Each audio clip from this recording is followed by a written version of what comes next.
믿음 없는 사람들이 나타나는 공통된 표적 가운데 의심이 그 가운데 항상 있습니다. 의심이 있으면 기도하지 않습니다. 의심하는데 어떻게 기도하겠습니까? 그러니까 기도하지 않는다라고 하는 건 또 믿음이 없기 때문입니다. 그래서 이제 종종 이런 질문을 하게 되죠. 믿음이 먼저인가? 아니면 기도가 먼저인가? 여러분은 어떻게 생각합니까? 믿음이 먼저입니까? 기도가 먼저입니까? 믿음인가? 기도인가? 오늘 이 질문에 대한 답을 또 말씀을 통해서 살펴보면서 오늘 우리는 이 참으로 소란스러운 시대 가운데 우리는 어떻게 살아야 될까? 믿음으로 산다는 것이 무엇인가? 함께 생각해보고 또 은혜를 나누고자 합니다. 본문은 예수님께서 제자들 가운데 세 사람인 베드로와 야고보와 요한과 함께 이스라엘에 있는 높은 산에 올라갑니다. 그 높은 산이 어딘지 지금도 여러 이야기가 있지만 어떤 높은 산에 이제 올라갑니다. 그래서 그 높은 산에 올라가서 제자들이 보는 앞에서 변화되는 예수님의 모습을 보여줍니다. 예수님이 아주 하얀 찬란한 모습으로 이제 변화되었고 거기에 모세와 엘리야가 이제 함께 있었습니다. 이 장면을 보았던 베드로가 어떤 이야기를 하냐면 예수님 이곳이 너무 좋으니까 여기 초막셋을 짓고 우리가 여기서 살면 좋겠습니다. 이렇게 이야기를 합니다. 그러자 그때 하늘에서 음성이 들리죠. 구름이 덮이고 모세와 엘리야는 이제 보이지 않고 예수님만 이제 보입니다. 이는 내 사랑하는 아들이다 라고 하는 하늘의 음성이 이제 들려지게 되지 않습니까? 그러니까 그런 후에 예수님이 제자들과 함께 내려가자 높은 산에서 이제 내려오게 됩니다. 오늘 말씀은 그 높은 산에서 내려온 그런 상황 가운데 이루어진 그런 사건이라고 할 수 있습니다. 예수님이 딱 내려왔는데 어떤 일이 벌어졌냐면 산 아래에서 많은 사람들이 서로 모여서 웅성웅성거리고 있는 것입니다. 거기 가보았더니 함께 올라가지 않았던 9명의 제자들과 그리고 서기관들이 모여서 변론하고 있었습니다. 변론은 뭐 한문으로 좋은 표현이기도 하지만 그러나 이 단어의 모습을 좀 보게 되면은 논쟁하다, 조금 더 경박한 표현으로 쓴다면은 말다툼하다, 아니면 말싸움하다 이런 모습이에요. 밑에서 지금 제자들과 서기관들이 말싸움하고 있는 상황입니다. 그 말싸움하는 가운데 예수님이 나타나셨습니다. 그러자 모든 이제 말싸움이 멈추고 예수님께 달려옵니다. 그리고 이 상황에 대해서 이제 이야기를 하는 것입니다. 근데 이 상황을 이야기한 사람이 누구냐면 어쩌면은 이 논쟁의 어떤 원인을 제공했던 사람이라고 할 수 있습니다. 말 못하게 하는 귀신이 들린 아이의 아버지가 예수님께서 나와서 이 상황 문제를 이야기합니다. 우리 아이가 어려서부터 참으로 이렇게 힘들고 귀신 들려서 격려를 일으키고 참 어려운 삶을 살았습니다. 그래서 이 아이를 고치기 위하여 제자들에게 왔다라고 이야기하는 것입니다.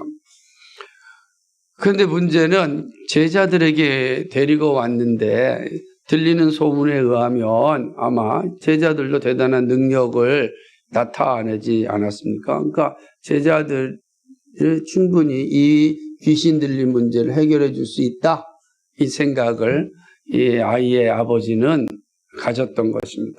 그런데 실제는 이 아이의 아버지가 제자들로부터 어떠한 결과를 얻지 못하였습니다. 아이가 치유받지 않은 것이죠. 그리고 아이가 치유받지 않는 상황 가운데 뭐만 있습니까? 변론만 있는 겁니다. 우리가 이 논쟁의 이야기가 무엇인지 나타나지 않았지만 우리가 능히 생각할 수 있는 상황 아니겠습니까? 여러 가지 이야기들이 주고오고 가고 있지 않았겠습니까? 그런 상황 가운데 있었던 것이죠. 예수님께서 이 말을 쫙 듣고 난 뒤에 뭐라고 얘기하냐면 이 믿음 없는 세대라 이렇게 책망을 하는 겁니다. 내가 도대체 얼마나 너희와 함께 있고 얼마나 너희에게 참아야 하느냐라고 하면서 지금 책망을 하시는 모습을 보게 됩니다. 그러니까 지금 이 제자들과 서기관들과 그리고 이 아이의 아버지 다 모여 있는 가운데 예수님이 공통적으로 이야기하는 겁니다. 믿음 없는 세대라 이렇게 이제 책망하는 것이죠. 그런데 이제 부모가 그리고 아이를 이제 나한테 데려오라 예수님이 말씀합니다. 이 부모가 아이를 딱 데려왔습니다. 아이를 데려오자 이 귀신이 예수님 앞에 서자마자 격려를 일으키고 또 마치 죽은 자와 같이 쓰러지게 된 것입니다. 거품을 흘리고 이제 쓰러져 버렸습니다. 예수님이 묻게 되죠. 도대체 언제부터 이렇게 되었느냐? 라고 이야기하니까 어려서부터 그랬다라고 이야기하는 것입니다. 그러니까 오래된 아주 중증 환자인 것입니다. 부모의 말을 들으면 이 귀신이 아이를 물과 불 속에 자주 던졌다라고 증언을 하는 것이죠.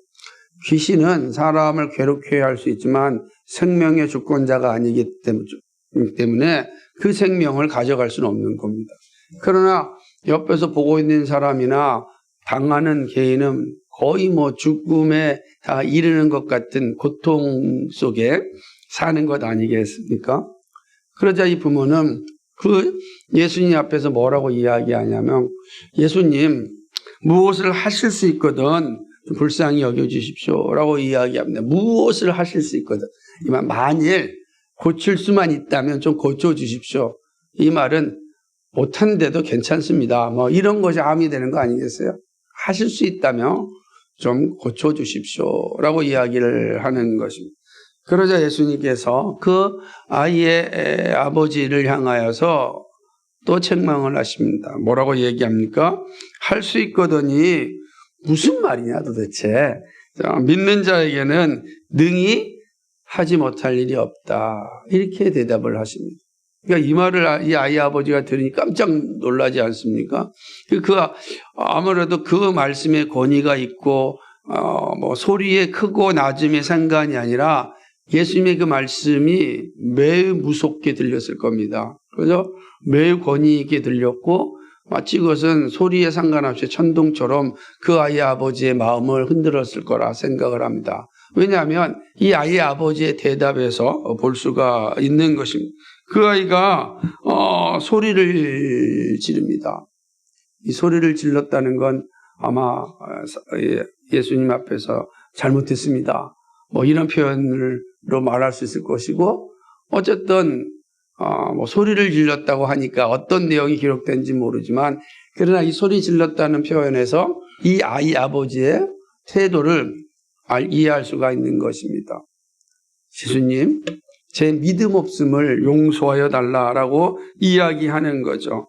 그리고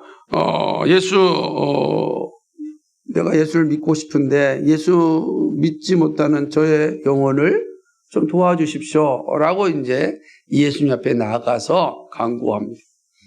예수님께서 이러한 상황 가운데 이제 모든 무리가 이제 모여 있는 상황 가운데 이 아이의 아버지의 이야기를 들으신 후에 그 귀신 들린 아이를 향하여 예수님께서 꾸짖으십니다. 그게 25절인데 말 못하고 못 듣는 귀신아 내가 네게 명하노니 그 아이에게서 나오고 다시는 들어가지 말라 이렇게 합니다. 그러니까 귀신을 향하여서 예수님께 타협하시는 것이 아니라 뭐 한다고요? 명령하고 꾸짖으십니다.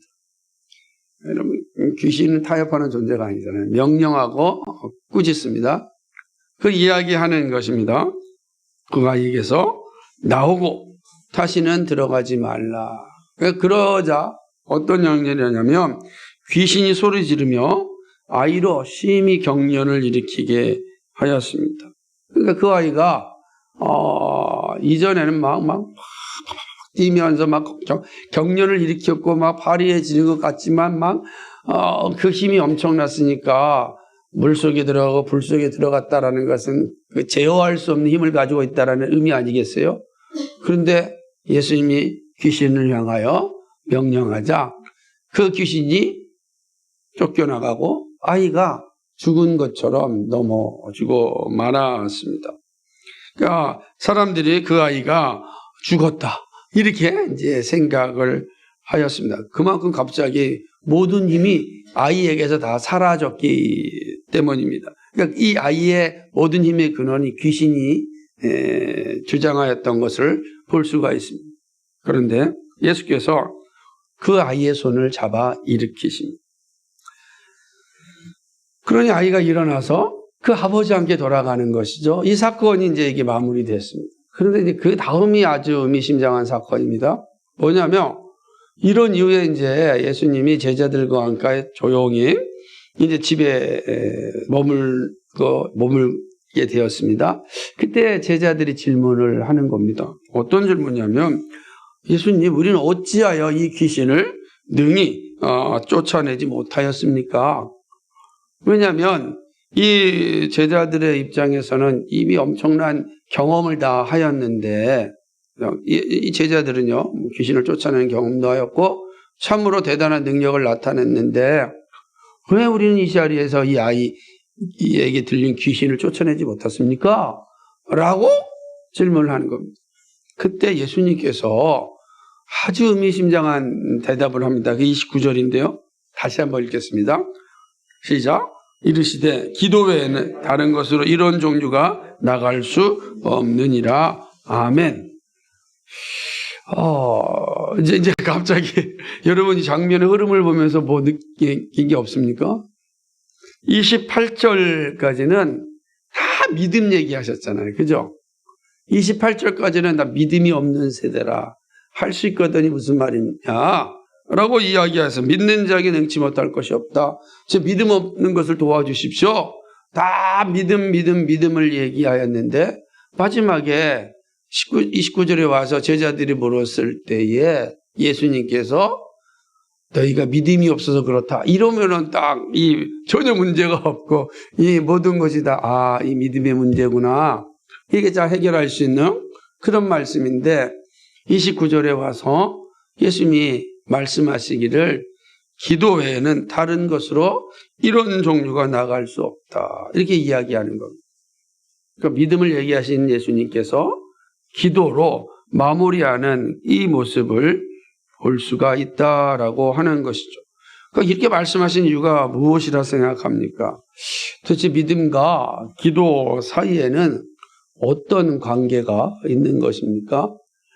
우리가 이제 이 본문을 한번 잘 생각해 보면서 성경이 우리에게 가르쳐 주고자 하는 그 교훈을 생각해 보고 사실은 이거는 우리의 일상생활 속에서 우리의 신앙의 여정 가운데 너무너무 중요한 원리를 제공하십니다.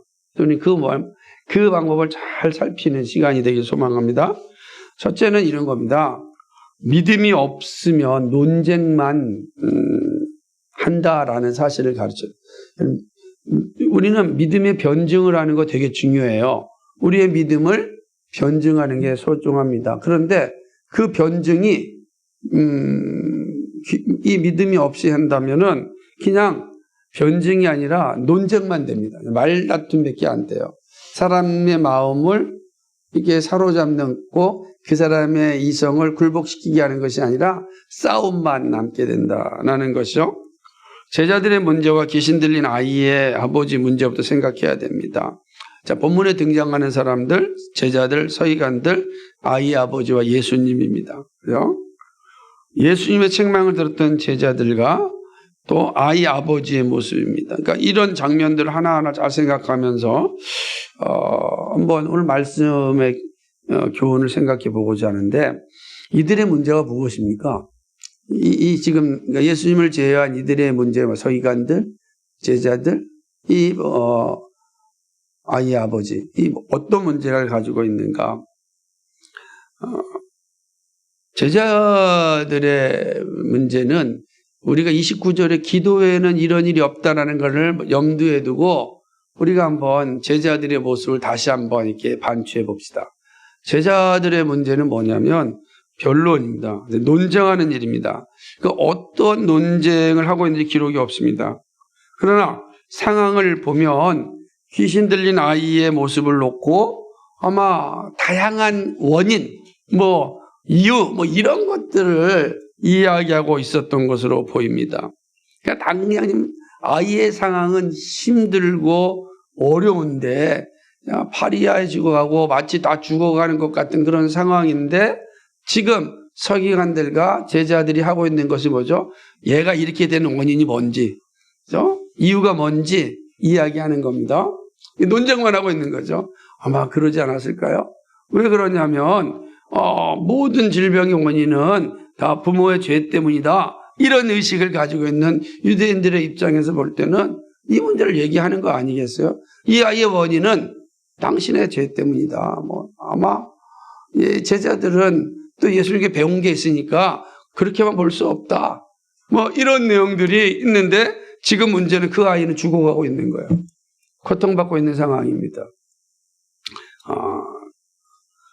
귀신 들린 아이의 아버지 역시 믿음이 없으니까 논쟁을 듣고 끝나기만 기다렸을 것입니다. 지금 나이 아버지 입장에서는 기다릴 수밖에 없잖아요.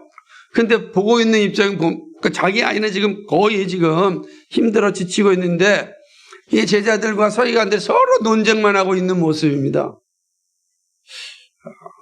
우리도 종종 볼 수 있습니다. 그러니까 이런 것들을 잘 보여줄 때 이 아이 아버지도 믿음이 없으니 아무 말도 못하는 상황입니다. 그런데 그 자리에 예수님이 오셨습니다. 아이는 격려를 일으키는 상황인데 말싸움만 하고 있는 모습이 얼마나 참 한심하였겠습니까? 그래서 예수님은 제자들에게 믿음이 없다라고 책망하는 겁니다. 도대체 내가 언제까지 너희와 함께 하겠느냐라고 이야기하시는 것입니다. 지금 중요한 것은 귀신을 내쫓는 일입니다. 아이의 치유입니다. 그런데 그 원인만 갖고 논쟁을 하고 있습니다. 믿음이 없으면요, 논쟁만 합니다. 말다툼만 합니다. 자기를 돌아보지 않습니다. 하나님 앞에 나아가는 것보다는 서로 이거 네가 옳으냐 내가 옳으냐 이 싸움만 쥐어짜합니다. 교회에서 싸움이 일어나면 교회가 그리스도의 몸이 아프고 쓰러지고 찢겨지고 피 흘리는 것은 아무 관심이 없어요. 내가 옳다, 네가 옳다. 논쟁만 있습니다. 그러니까 정말 이런 모습이 나타나는 것입니다. 그 나랑 무슨 상관이냐 이렇게 얘기합니다. 이렇게 싸우면 교회가 망가지고 사라집니다. 그럼 뭐라고 대답하는지 아십니까? 그게 나랑 무슨 상관이냐고. 지금 내가 내 마음이 지금 분해 죽겠는데 그러지 않습니까? 지금 마치 서로의 잘못만 따지는 논쟁만 하니 이 문제의 아이가 지금 아무런 해결을 받지 못하는 것입니다. 참으로 아이의 입장에서 부모의 입장에서 볼 때는 너무나 서글픈 일입니다. 이런 모습 우리에게는 없는지 한번 생각해 보십시오. 하나님 앞에 문제를 가지고 가야 하는데 계속 생각만 합니다. 조언만 듣습니다. 이것저것 따지기만 합니다. 믿음은 변론에 머물면 안 됩니다. 온갖 다 하잖아요. 이런 생각도 하고 저런 계획도 짭니다. 기도하지 않습니다. 자기가 다 할 것 같다고 착각합니다. 대부분 사람들이 그래요. 그래서 제자들은 예수님께 책망받고 있습니다. 믿음이 없는 세대는 말만 하고 행동하지 않습니다. 믿음이 없는 세대는 계획만 짜고 기도하지 않습니다. 믿음이 없는 세대는 자기가 무엇인가 할 수 있다고 착각하고 망하는 길로 열심히 달려갑니다. 자신의 생각과 지식과 경험으로 해결하려고 합니다. 이렇게 하면 될 것 같고 이렇게 계획을 세우면 뭔가 열매를 얻을 것 같다고 생각을 합니다. 이게 믿음이 없는 시대에 아주 전형적인 모습이라 할 수 있습니다. 믿음은요, 하나님의 지혜를 인정하고 성령의 능력 주심을 확신합니다. 그래서 일을 이루게 하는 겁니다. 그러니까 일을 이루게 하는 게 믿음이에요. 근데 믿음이 없으면 이렇게 논쟁만 하게 되는 것이죠. 오늘 예수님께 책망하는 모습에서 오늘 우리의 모습을 보고 한번 나는 이러지 않는가 돌아볼 수 있길 바랍니다. 사랑하는 여러분, 믿음의 사람이 되기를 소망합니다. 믿음의 사람. 자, 두 번째는요, 예수님이 가르치는 교훈은 믿음이 기도이고 기도가 믿음이다. 믿음이 기도고 기도가 믿음이에요. 기도는 믿음이 없이는 불가능합니다. 기도는 믿는 자들의 특권입니다. 오직 믿는 자만이 기도합니다. 그래서 기도는 창조주이시며 구속 중보자이신 창조 중보자이신 예수님을 믿을 때 할 수 있습니다. 그 믿는 자에게만 역사가 일어나는 것입니다. 그러기에 믿음이 기도입니다. 우선순위가 있는 것이 아니고 믿음이 기도고 기도가 믿음입니다. 믿음으로 말씀하셨지만 기도로 답을 하시는 건 같은 겁니다. 믿음이 기도고 기도가 믿음이다라고 하는 것이죠. 예수님께서 믿음 없는 세대를 책망하시고 기도만이 능력을 나타낸다고 하실 때 믿음이 기도이고 기도가 믿음임을 보여주신 말씀입니다. 믿음이 없다는 것은 다른 말로 한다면 기도하지 않음을 의미합니다. 기도하지 않는 사람은 믿음이 없는 사람입니다.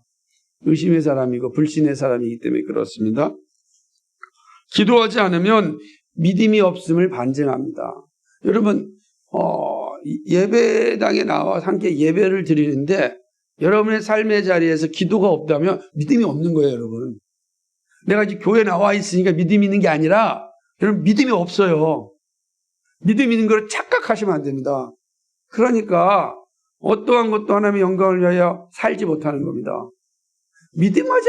기도하지 않는 사람은 믿음이 없어요. 믿음이 없는 사람은 하나님 나라와 아무 관계가 없다라고 하는 것입니다. 그렇죠?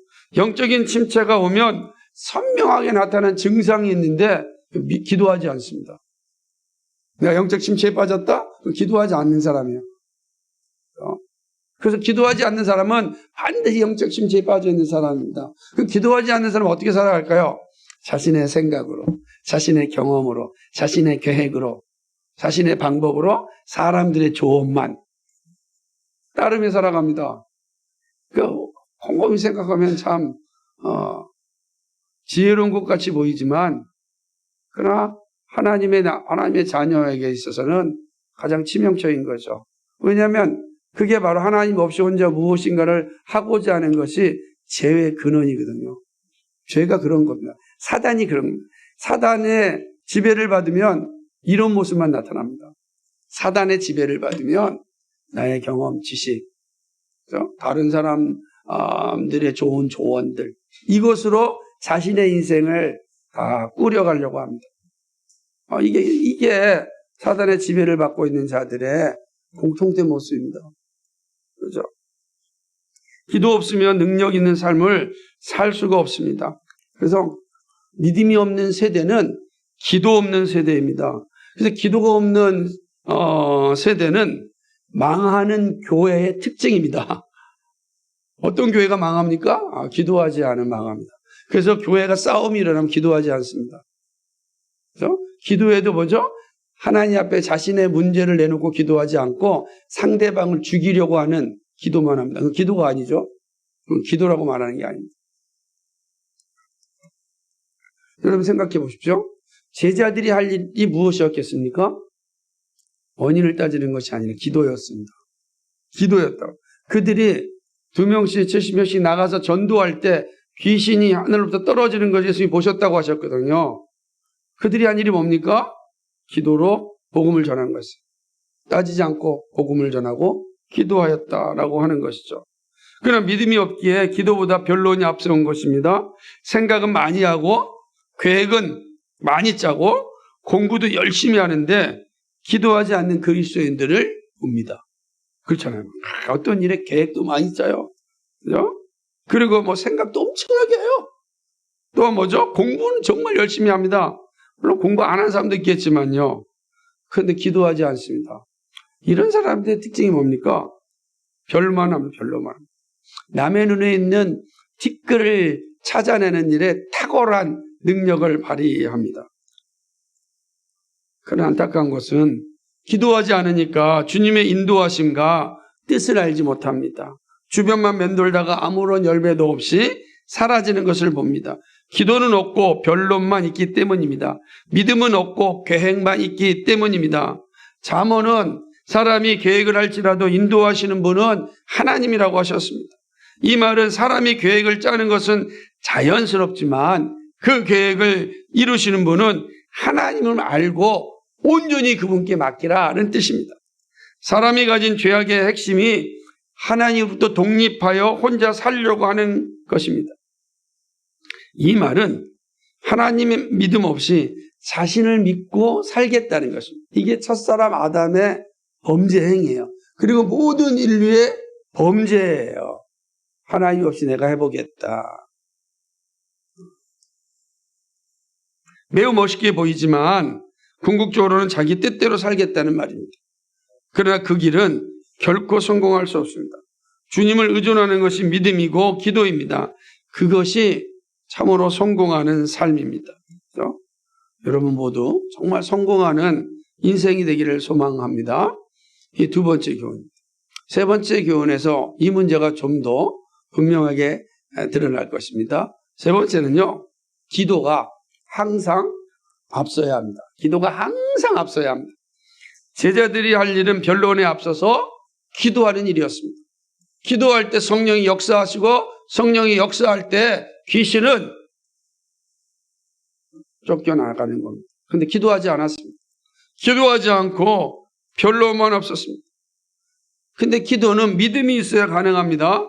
믿음이 없는 기도는 주문이고 부원이 됩니다. 기도는 오직 믿음으로 이루어집니다. 그러므로 기도가 영적 능력을 나타내는 길이라고 말씀합니다. 영적인 능력을 나타내는 길이 뭐냐? 기도라는 거예요. 그런데 기도는 믿음 없이는 안 돼요. 우리의 삶은 기도로 시작하고 기도로 끝나야 합니다. 생각하고 기도하는 것이 아닙니다. 생각하기 전에 기도해야 합니다. 나의 생각을 인도해 달라고 기도해야 합니다. 바른 선택과 결정을 할 수 있도록 기도해야 됩니다. 나의 행동 이전에 기도해야 됩니다. 기도가 항상 앞서서 여러분 생각하고 기도하지 마십시오. 하나님 내 생각을 주장하여 주십시오라고 생각하십시오. 기도하고 주장해야 돼요. 그러지 않으면 반드시 사단이 내 생각을 다 지배합니다.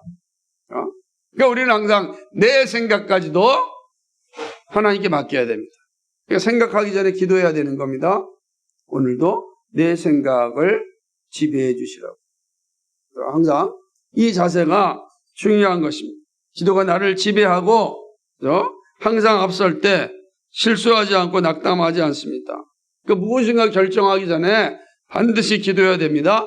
결정을 생각하기 전에 기도해야 됩니다. 기도가 항상 앞서야 됩니다.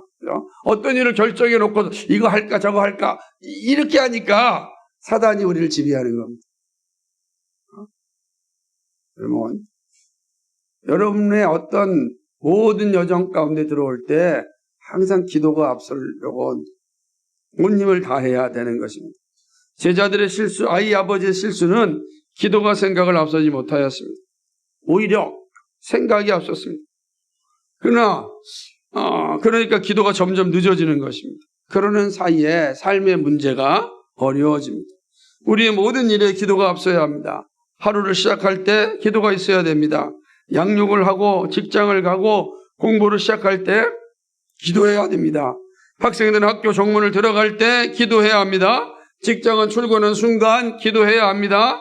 기도가 나의 삶을 지배할 수 있도록 기도해야 됩니다. 작은 일이든 큰 일이든 기도해야 됩니다. 기도가 항상 앞서야 합니다. 여러분 이 원리를 잊지 말아야 합니다. 그러면 기도의 열매가 나타납니다.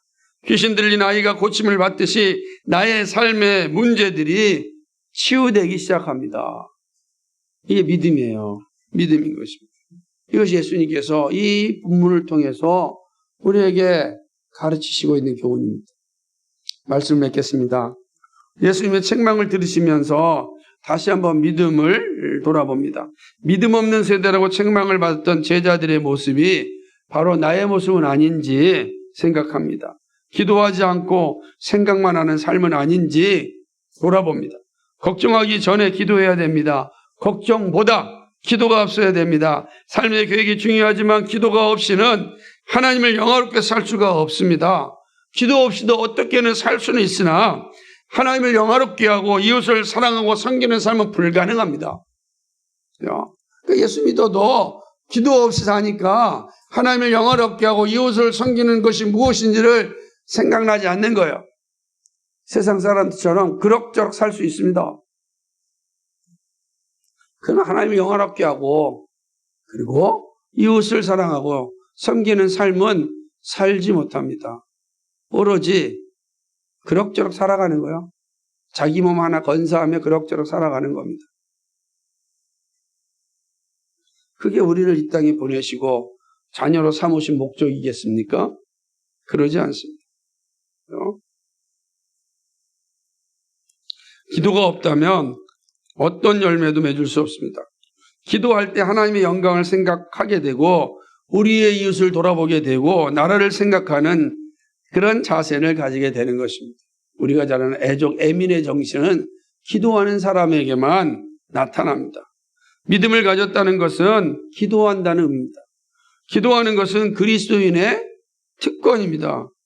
그리고 믿음의 고백이며 삶의 확신입니다. 믿음이 없으면 기도하지 않고 기도하지 아니하면 하늘의 영광을 맛볼 수 없습니다. 여러분 기도하지 아니하면 하늘의 영광을 결코 맛볼 수 없어요.